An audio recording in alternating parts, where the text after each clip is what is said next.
Hey everybody, welcome to another episode of What Ted Says, and today we're going to talk about how to create a catchy business name for your business. Remember that Eminem song? Hi, my name is what? My name is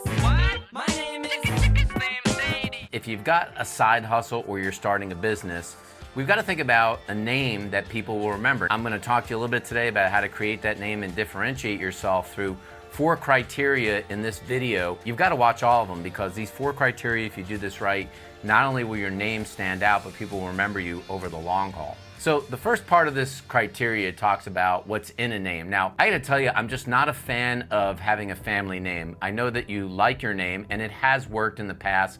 In a place like Atlanta, we have something called the Williamson Brothers barbecue sauce. And that can work, that whole brothers or sisters or a family name in construction. But I'm not a big fan that if you start a business that it's going to be called Johnson Wealth Management or Jones Wealth Management, it just doesn't really stand out over time. When I started one of my businesses called Oxygen Financial, I was going to serve the X and Y generation. So I asked myself, how do I make this happen? So what I did is I took a big X and a big Y. I wanted to make that stand out so that someone would say, what does that name actually stand for? Then I added GEN for Gen, and I said, wow, XY Gen.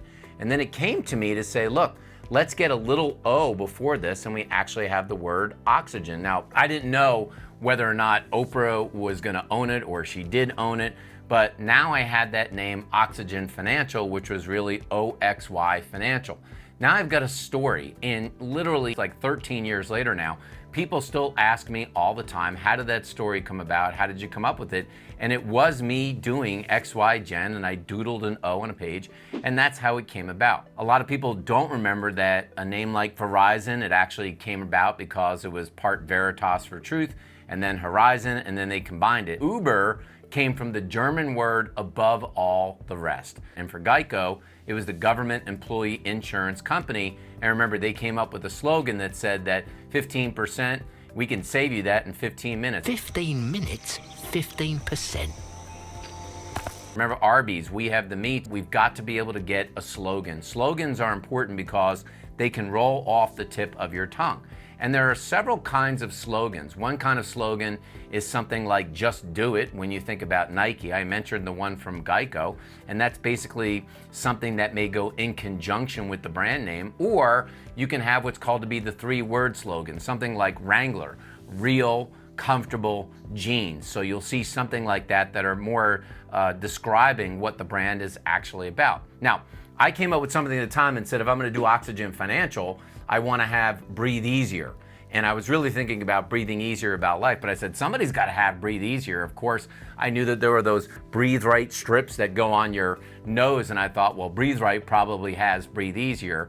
And I learned in here, as you will, that if you have a slogan, not all slogans are actually applicable to every single industry. And that's why sometimes you may see the same slogan used across 2 industries. So I actually trademarked that, and it ultimately came up with my slogan, Oxygen Financial, Breathe Easier. And years later, customers would talk about breathing easier all the time. Then you've got to come up with a logo. Now, if you don't know what to do, then I would be thinking about hiring a company like 99 Designs as a place to start.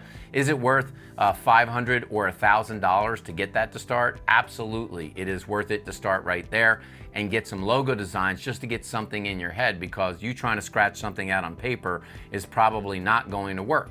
Now, I will tell you, when you think about the actual logo itself, a lot of times when you look at a logo, it's hard to imagine that that logo is going to be the best logo because it's never been in front of the public. When you see something like Nike and you see the swoosh, at that time they did the swoosh. Do you think most people thought, wow, one day we're just going to be able to put the swoosh on a shirt and people are going to remember that it's Nike? No, it takes time for people to remember the brand. Remember with Apple, one of the things that they did is they took a little bite out of the apple, and there was a story behind that. So when it came to Oxygen Financial, it was very simply something that we put a cloud over the O and the XYGEN. And by putting that cloud, it's actually oxygen gets less when you go higher up in elevation, but it had that whole idea of Oxygen Financial, breathe easier, because we were below the clouds. So it's important because that logo isn't going to mean much at first. Again, take a modern day company today like Thumbtack. You may not really look at the T closely, but if you do now, when you see it, the T actually looks like a thumbtack. And then the last part of this is making sure that legally you're going to be in good shape.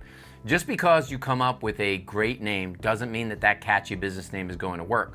I had a social media company and we originally came up with a brand name called Hyper Chatter.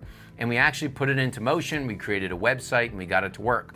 Little did I know that Salesforce, which is a big company, had a product called Chatter.